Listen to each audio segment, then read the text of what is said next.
To turn on your laptop, you press the power button once. Just a single click, and if everything is okay with your laptop, it will automatically come on. But what circuit in the laptop ensures that what you need is a single click and not a long press like some people do? Well, we shall find out in this tutorial. By the way, this tutorial is for beginners in electronics. So, if you are a professional, you may have to skip the video. Alright, let's begin. The circuit that makes that possible is the pull-up resistor circuit. We have the pull-up and the pull-down resistor circuits.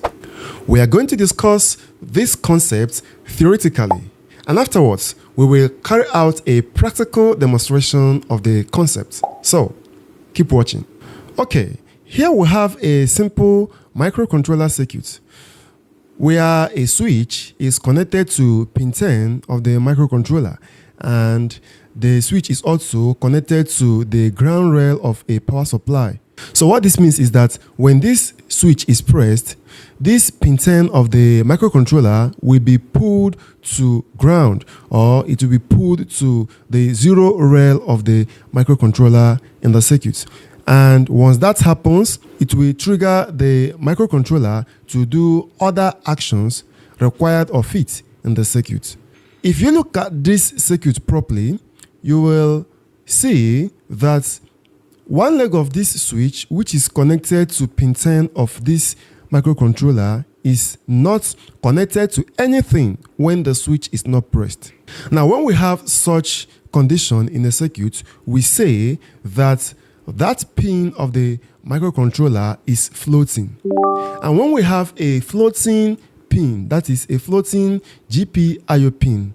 GPIO means general purpose input output. So when we have a GPIO pin of a microcontroller floating, it means that that very pin is susceptible to electromagnetic interference. Not only to electromagnetic interference, it is also susceptible to any noise, any electrical noise within its vicinity. It can be affected by power lines, AC mains, even you touching that pin.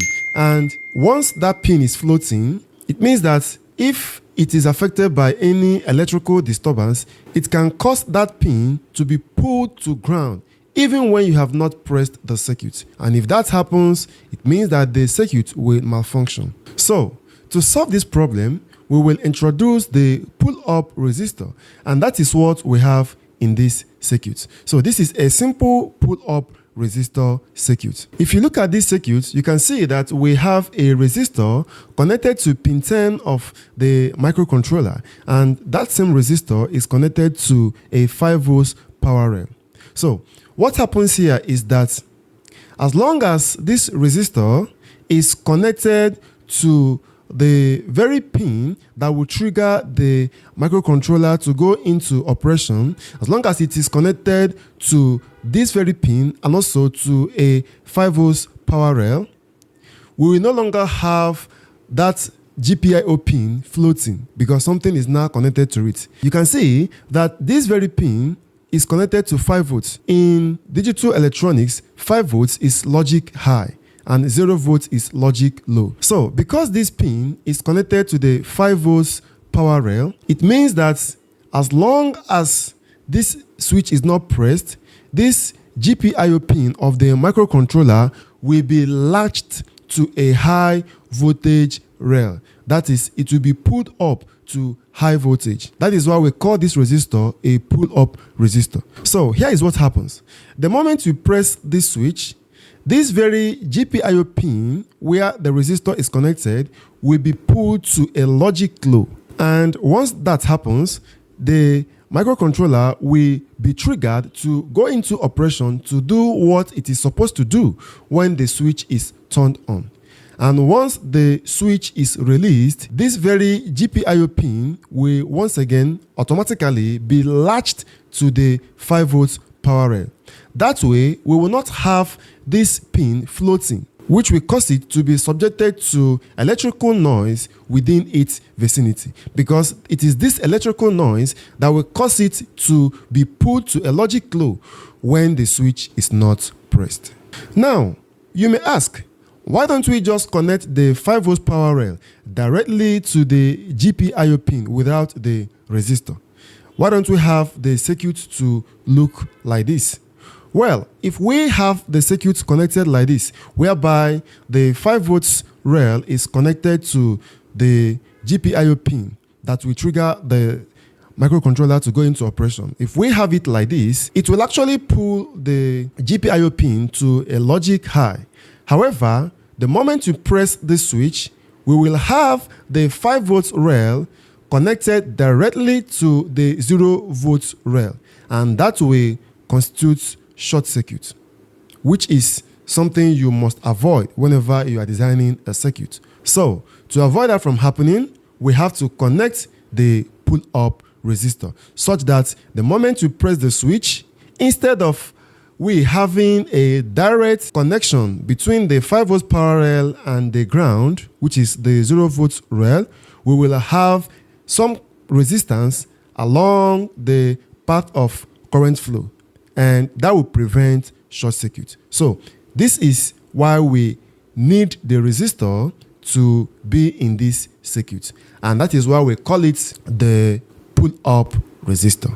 If you want to learn practical electronics, if you want to learn how to design electronic circuits from scratch as an absolute beginner, I've created a course that will teach you that. If you want to access the course, the link to the course is in the description of this video, or you can check the comment section of this video. Now let's discuss what happens in a laptop and why you should press the power button of the laptop once for it to come on. We have that a chip in the laptop is connected to the power button, and we also have that very chip connected to a pull-up resistor. That chip is called the EC chip, or the embedded controller chip. Some laptops, some old laptops have it as the Super IO chip, or the keyboard controller chip. So what happens is that one pin of that EC chip is connected to a pull-up resistor, and the pull-up resistor is connected to a 3.3 volts rail, while the power button, which is the switch, is connected to this very pin of the EC chip and to ground, such that this resistor here, which is the pull-up resistor, will pull up that very pin of the EC chip to the 3.3 volts power rail, such that no interference, no stray or noise electrical signal will cause that EC chip to be triggered without having the power button pressed. So as long as we have the pull-up resistor connected to the EC chip and everything is working fine, the moment you press the power button of the laptop, it will automatically trigger the EC chip to go into action to carry out the necessary checks that must happen in the laptop for the laptop to boot and come on. So for this sequence of actions to happen, you don't need to long press the power button of the laptop. You only need to tap it once. And once you tap it once, the switch will pull the very pin of the EC chip that is responsible for triggering booting to ground, or the 0 volts rail of the power supply in the laptop. And once that happens, the pin of the EC chip will trigger the sequence of actions that will boot the computer. And if everything goes on well, the laptop will automatically come on. So you don't need to long press the power button of the laptop to turn it on. You only need to tap it once. And if everything goes as expected, the laptop will come on. So that is why you don't need to long press the power button of a laptop. A single click is enough to turn it on. Let's now discuss the pull-down resistor. So here we have the circuit for the pull-down resistor. The pull-down resistor is opposite of the pull-up resistor. In the pull-down resistor, we have the GPIO pin of the microcontroller pulled down with a resistor to ground. while the switch is connected to the 5 volts power rail. So what happens here is that this pin of the microcontroller is always pulled down through this resistor. However, the moment you press the switch, the 5 volts power rail will be connected to the GPIO pin of the microcontroller, and that will automatically pull this pin of the microcontroller to 5 volts. And depending on how the microcontroller is programmed, sequence of actions will take place that will do what the circuit is designed to do. However, when the switch is turned off, the pin will be once again connected to 0 volts through this resistor. And because of this, we will have this pin not floating, because if the pin is floating, it will be susceptible to electromagnetic interference, and that is not needed because it can cause the pin of the microcontroller to be triggered when we don't want it to be triggered. So we can design our circuit to work with a pull-down resistor or a pull-up resistor.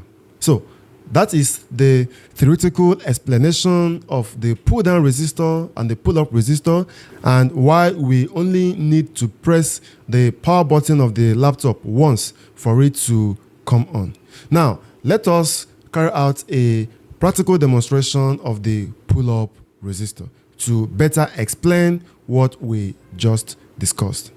All right, here I have a simple circuit that is designed with a microcontroller. The circuit behaves in such a way that when you press this power button, this LED will come on. And this LED is connected to pin 13 of this microcontroller. And this switch is connected to pin 10 of the microcontroller. So when we press this switch, this LED will come on. This resistor is the current limiting resistor, while this resistor is the pull-up resistor. So with this pull-up resistor, the circuit is behaving as expected. You can see when I press the switch, the LED comes on. When I release my hand, it goes off. When I press the switch, it comes on. When I release my hand, it goes off. So this circuit is working fine because every component that is needed to make the circuit work well is connected. However, if I should remove this pull-up resistor now, let's see what happens to the LED. You can see that the LED has come on, but it is not supposed to come on. The microcontroller is programmed in such a way that when you did not press this switch, the LED will stay off, but it will come on only when you press it. But you can see that even when I have not pressed the switch, the LED is on. Now, this is because something is triggering the microcontroller to turn on the LED, and that is electrical noise that is within the vicinity of the microcontroller. So how do we visualize that electrical signal? I'll connect my oscilloscope to the circuit and we will visualize what that signal is that is triggering our circuit. So I've connected it, and you can see that we are measuring a signal on the oscilloscope which is triggering our circuit. And this signal is most probably the AC mains signal. You can see that the frequency is around 50 Hz. So it is the AC mains signal that is triggering our circuit. However, let me now connect the pull-up resistor to the circuit and we will observe what happens. So I will connect the pull-up resistor, and you can see that the LED has gone off, and you can see that the frequency measured is less than 2 Hz. So you can see that by connecting the pull-up resistor to the circuit, we have pulled up the switch pin of this microcontroller to a 5 volt power rail. Here, this is the 5 volt power rail. We have pulled up this switch pin, which is the pin where our switch is connected. We have pulled it up with this resistor to the 5 volt power rail, and once that happens, this switch pin pin is no more floating. And when it is no more floating, we will no longer have noises, electrical noises, interfering with it. So you can see also that we no longer have that sine wave, which was initially there when we did not have the pull-up resistor. If I remove the pull-up resistor now, you can see that the sine wave has returned, and if I put back the pull-up resistor, that sine wave will disappear. When the switch is not pressed, the LED will not come on. But when I press the switch, the LED comes on. And when I release my hand, the LED goes off. When I press the switch, the LED comes on. And when I release my hand, the LED goes off. If I remove the pull-up resistor, you can see that we have the signal returned.